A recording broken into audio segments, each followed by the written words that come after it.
I'm going to show you the long tail cast on slingshot method. So what I've done here is I've created a slip knot and I've put it on my needle. From the front of this slip knot comes my tail. So this is my long tail. And the back of this yarn goes to my working yarn, the ball of yarn. I have my slip knot on my needle. I'm going to use the index finger on my right hand to hold on to that stitch and make sure it doesn't fall off the edge.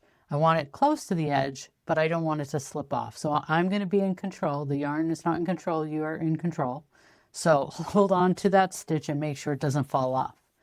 Then you have 2 strings coming off of that slip knot. And so you're going to grab that with your 3 fingers like that. You're going to take your index finger and your thumb from your left hand, and you're going to stick it in between that yarn, creating kind of that diamond shape. You can see that kind of a diamond shape. So you stick your hand in there, and then for the slingshot method, you literally just pivot your hand back into what looks like a slingshot. And then you can see that creating that loop on my thumb, on my left thumb. If I do that, you can see that loop.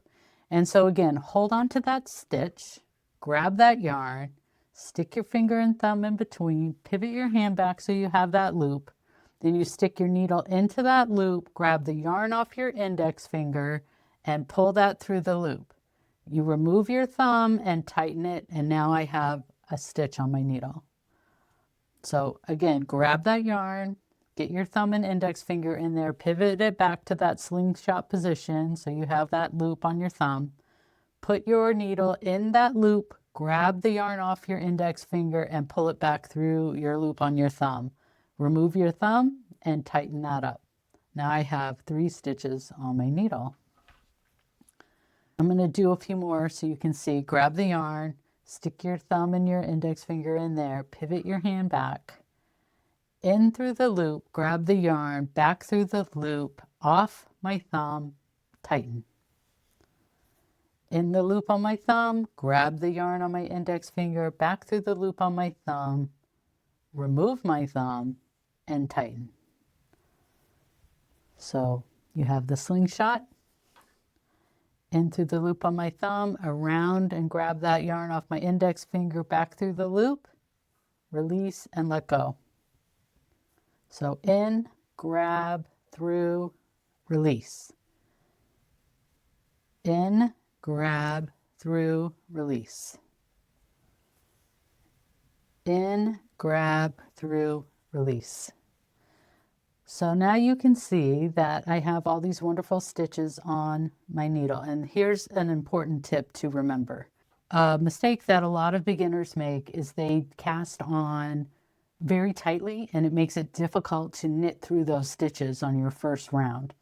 As a way to help keep these stitches looser, I literally use my index finger and my thumb as I'm casting on and walk up the ladder. I'm going to do a few more stitches, and as I'm doing it, just pay attention to what my right hand is doing. I'm going to maneuver my stitches up towards the end of my needle tip, and I'm going to keep my index finger there as a placeholder to keep that space between each stitch. Then I'm going to grab the yarn like we've been doing with my left hand, insert my index finger and thumb from my left hand, and pivot to make that loop on my thumb. I go in through the loop, grab the yarn, back through the loop, and release. But notice that my index finger is holding space. So I don't want to let go of that space, so I'm going to put my thumb up to hold space for the next stitch. Then I'm going to do the same thing. Grab that yarn with my 3 fingers, index and thumb, slingshot, in through that loop, grab the yarn, through, and release. So now you see that my thumb is holding space. So now I can let go with my index and put it up here.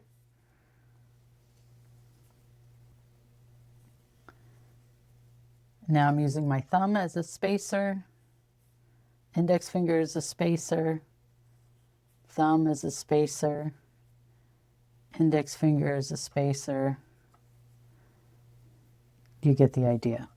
So now when you look at the stitches, you can see that they're not super tight. You get this pretty little edge. The long tail cast on gives you this pretty little edge. It's pretty stretchy. Like I said, it's a very common cast on. And because I used my thumb and index on my right as I was casting on, I have this beautiful space. These aren't super tight. It's going to be easy to knit through those on your first round. So that's how I do the long tail cast on slingshot method. I hope that helps. Let me know if you have questions.